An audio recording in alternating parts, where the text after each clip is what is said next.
இன்றைக்கி எண்ணெய் கத்திரிக்காய் குழம்பு பண்ண போகிறோம். அதோட இன்க்ரீடியன்ட்ஸ் இது ஃபுல்லாக வந்து வதக்கி அரைக்கிறதுக்கு, இது தாளிக்கிறதுக்கு. இப்போ ஃபஸ்ட்டு ஸ்டெப் என்னென்னா, ஃபஸ்ட்டு கத்திரிக்காயை நான் கழுவி வச்சுருக்கேன், அதை இப்படி கட் பண்ணி வச்சுக்கணும்.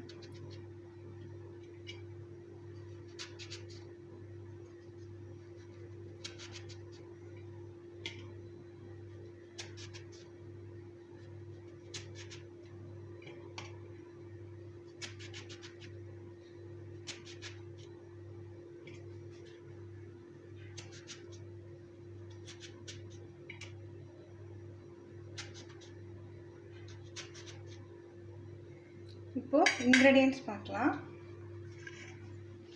சின்ன வெங்காயம் ஒரு 10 எடுக்கலாம். ஆக்சுவலாக என்கிட்ட கம்மியாக தான் இருந்தது, அதனால் பெரிய வெங்காயம் மிக்ஸ் பண்ணியிருக்கேன். அடுத்து மல்லி 2 ஸ்பூன், ஜீரகம் 1 ஸ்பூன், வெந்தயம் ஒரு குட்டி ஸ்பூனில் எடுத்துக்கோங்க. அப்புறம் 1/2 கப் தேங்காய், அப்புறம் 2 வரமிளகா, அப்புறம் 7 இல்லைன்னா 8 பூண்டு, அப்புறம் தக்காளி ஒரு மீடியம் சைஸ். இதெல்லாம் வந்து நம்ம தாளித்து எடுக்க போகிறோம். வதக்குனதுக்கப்புறம் நம்ம புளி கொஞ்சம் சேர்த்துப்போம். அதனால் ஒரு லெமன் சைஸ் புளி ஊற வச்சு எடுத்து வச்சுருக்கேன். ஃபர்ஸ்ட் நம்ம கத்திரிக்காயை வதக்க போகிறோம் ஆயிலில். ஏற்கனவே 2 ஸ்பூன் ஆயில் ஊற்றி வச்சுருக்கேன்.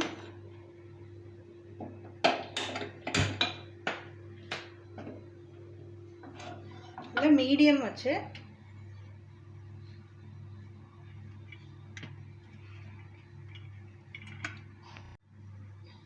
எண்ணெய் ஏற்கனவே 2 ஸ்பூன் வந்து சுட வச்சுருக்கேன். அதில் நம்ம இந்த கத்திரிக்காய் போட்டுடலாம். மீடியமில் வச்சு பண்ணுங்கள்.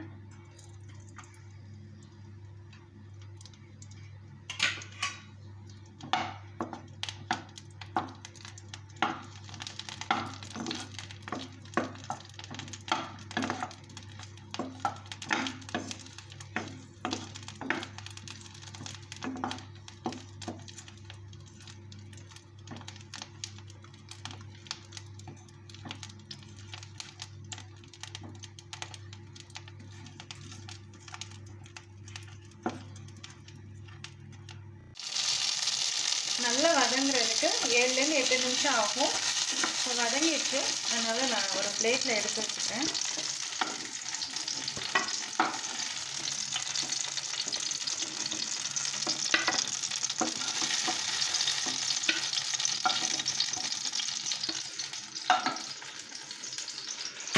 இப்போது நான் ஆயில் கொஞ்சமாக தான் போட்டிருக்கேன், அதனால் இந்த ஆயிலே வந்து நம்ம ஃப்ரை பண்ண வேண்டியதெல்லாம் பண்ணிக்கலாம். ஃபஸ்ட்டு மல்லி போடுறேன், ஜீரகம், வெந்தயம்,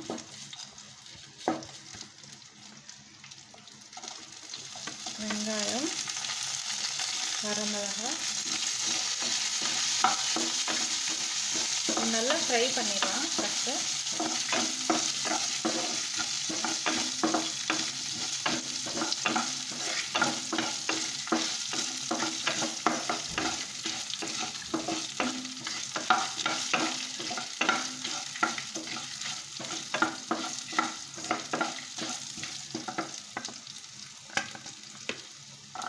பூண்டு போட்டுக்கலாம்.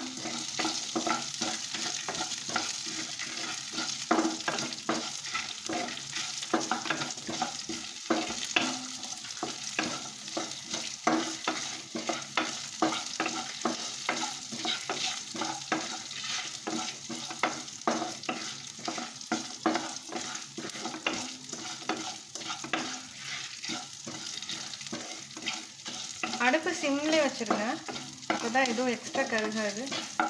இப்போது வெங்காயம் கொஞ்சம் வதங்கிடுச்சு, அதனால் நான் தக்காளி போட்டுறேன்.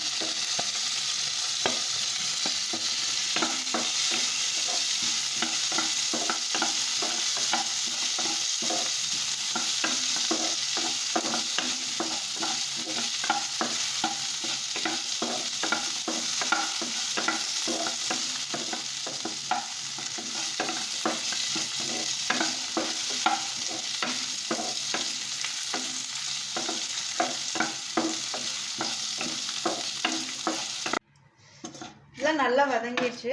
இப்போ கடைசியாக வந்து தேங்காய் போட்டுட்டு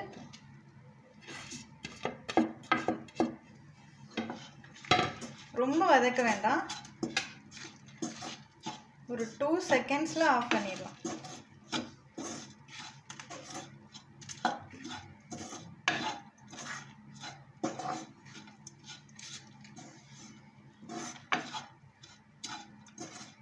இப்போ ஸ்டவ் ஆஃப் பண்ணிடலாம்.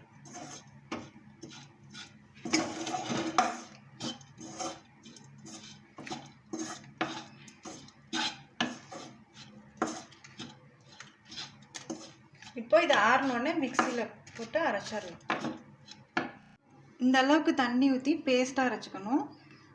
ஒரு டம்ளர் ஃபுல்லாக தண்ணி ஊற்ற வேணாம், கொஞ்சம் கொஞ்சமாக தண்ணி ஊற்றி அரைச்சிக்கோங்க. இப்போ கடாயில் ஆயில் போட்டு சுட வச்சுருக்கேன். இப்போது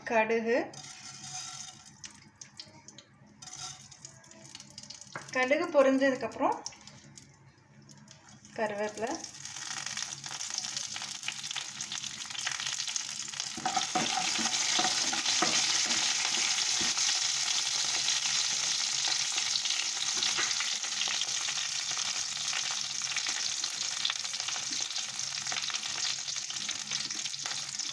இப்போ நம்ம வெட்டி வச்சுருக்க வெங்காயம், சின்ன வெங்காயம் போட்டால் ரொம்ப டேஸ்ட்டாக இருக்கும். ஆயில் நல்லெண்ணெய் யூஸ் பண்ணுங்கள். காரக்குழம்பு, எண்ணெய் கத்திரிக்காய் குழம்பு எல்லாத்துக்குமே வந்து நல்லெண்ணெய் ரொம்ப டேஸ்ட்டாக இருக்கும்.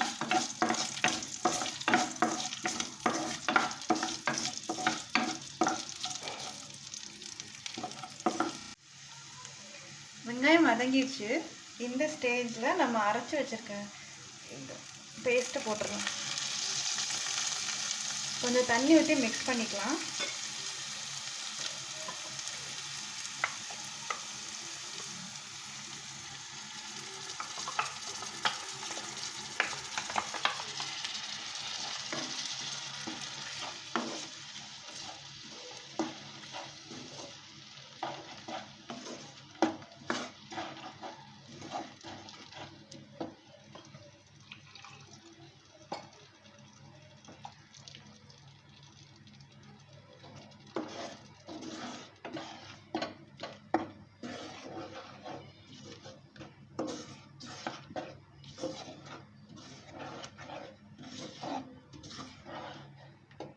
இது கொஞ்ச நேரம் வேகட்டும்.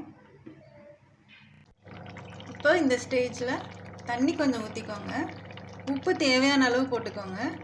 இப்போ எண்ணெய் வெளியில் நல்லா வர வரைக்கும் விட்டுட்டு அப்புறம் நம்ம கத்திரிக்காய் போடலாம். அது வெளியில் வந்ததுக்கப்புறம் இந்த கத்திரிக்காய் போட ஆரம்பிச்சிடலாம். வந்துருச்சு.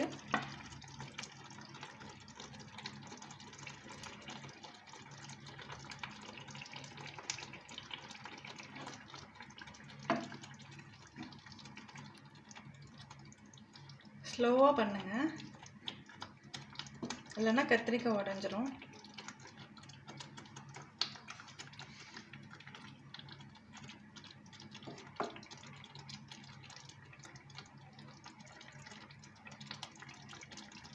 இது ஒரு 5 மினிட்ஸ் இருக்கட்டும், அப்புறம் நம்ம ஆஃப் பண்ணிடலாம். இது ரொம்ப நேரம் வைக்கக்கூடாது.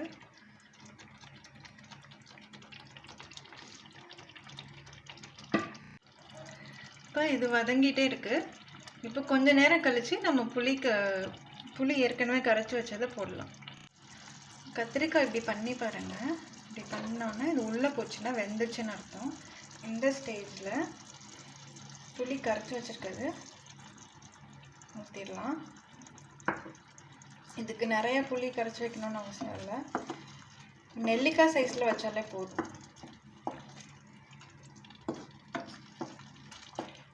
ஒரு 5 மினிட்ஸ்க்கு அப்புறம் இதை நம்ம ஆஃப் பண்ணிடலாம். இப்போ எண்ணெய் கத்திரிக்காய் முடிச்சாச்சு. இப்போ இது கூட நம்ம ரைஸ் வச்சு சாப்பிட்லாம், ரொம்ப நல்லாயிருக்கும். இதுக்கு சைடில் அப்பளம் இல்லை வத்தல் வச்சுருந்திங்கன்னா நல்லா ஃப்ரை பண்ணி சாப்பிட்லாம், ரொம்ப டேஸ்ட்டாக இருக்கும்.